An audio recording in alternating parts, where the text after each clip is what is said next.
the Summer Olympics fever! I heard the cure for that is gold. How about 3 gold medals, White Rat? That'll do it.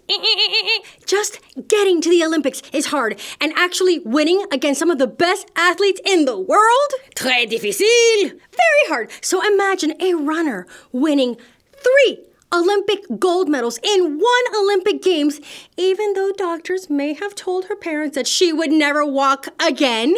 Impossible. And yet, it happened. That sounds like a movie. But it's real. The story of Wilma Rudolph is mind-blowing. That's why I have to share it with you, kid, because greatness starts in here and in here.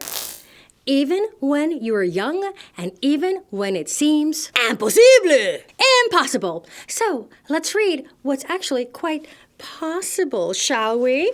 And we are met by a herd of running gazelles. This will all make sense in just a little bit.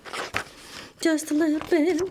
Here we go. With these books from the Little People Big Dreams series, we start off right at the very beginning.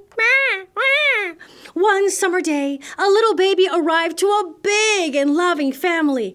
Her name was Wilma, and she was the tiniest baby in Tennessee, or so her 19 siblings thought. 19? That's almost as big as our puppet family. The noisier, the better, right? Wilma caught almost every disease that came through town. You could see she's having to stay inside while her siblings play outside. But then things got even worse when she was just 4. One day, her left leg began to turn in and become twisted. She had contracted an illness called polio, and doctors said she would never walk again, at least not without a leg brace. But her mother told Wilma that she would, and Wilma decided to believe her. And in that moment, she began to think like a champion. Maybe Wilma needed her brace to move around for now, but she promised herself that one day she would run even faster than a gazelle. That picture at the beginning makes sense now, doesn't it? Twice a week, Wilma and her mom would go to the hospital. And let me tell you, it was far. They had to sit tight at the back of the bus for 2 long hours while the white passengers sat comfortably at the front. But they never missed an appointment.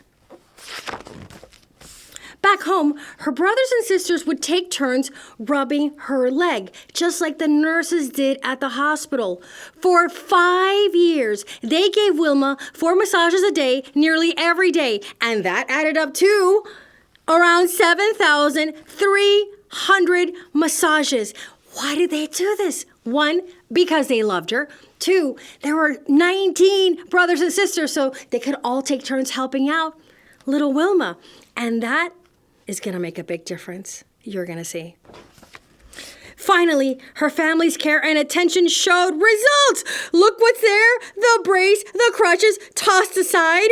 When she was 9, Wilma no longer needed her leg brace. And when she took it off, there was no turning back. Because this was what she was waiting for her whole life. The moment where she could run. She had always wanted to play basketball, so the first thing she did was ask for a chance to join the girls' high school team. Wilma scored 803 points in less than a year. Wow! Setting a record and leading her team to the state championship. One day, a coach named Ed spotted Wilma playing and invited her to join a summer college program for young athletes. Soon, she was running so fast that if you blinked, you may have missed her. But you know who didn't miss her? Team USA's Olympic Committee, because by 1956, Wilma was at the Olympic Games happening in Melbourne, Australia. She was the youngest member of the U.S. team at the Olympic Games in Australia, where she won her first bronze medal, that's 3rd place, running the 400-meter relay. But she knew that next time, she would do even better, because Wilma was only 16 years old. So that means she could go back and try again? That's exactly what it meant, Green Bear. Is she gonna? Let's find out. Ah!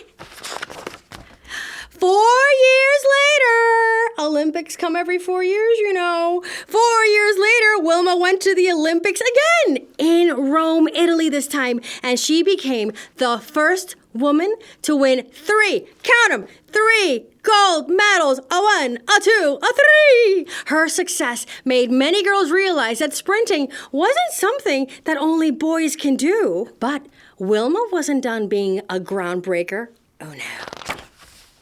When she returned home, the governor of Tennessee planned to hold a welcome parade for Wilma, and Wilma attended under one single condition, and that condition was a big deal, and it was.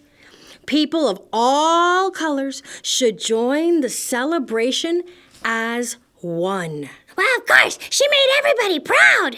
Well, it seems obvious, Green Bear, but back then in her hometown, everything was still segregated. That's where people are separated by skin color. In stores and in schools and in buses. So you're telling me she was going to skip her own parade if everybody couldn't go? And it would be super weird to have a Wilma Rudolph parade without Wilma Rudolph, so everybody got to go. Wow! So she was more than a champion of the racetrack. Yeah, she was a champion for the people. Like I will be one day. So she made a splash around the world and in her own hometown. And many athletes found inspiration in the story of little Wilma, the girl who fought against all odds to become what everyone called the fastest woman in the world, the one who knew greatness lives within each of us. And take a look at Wilma.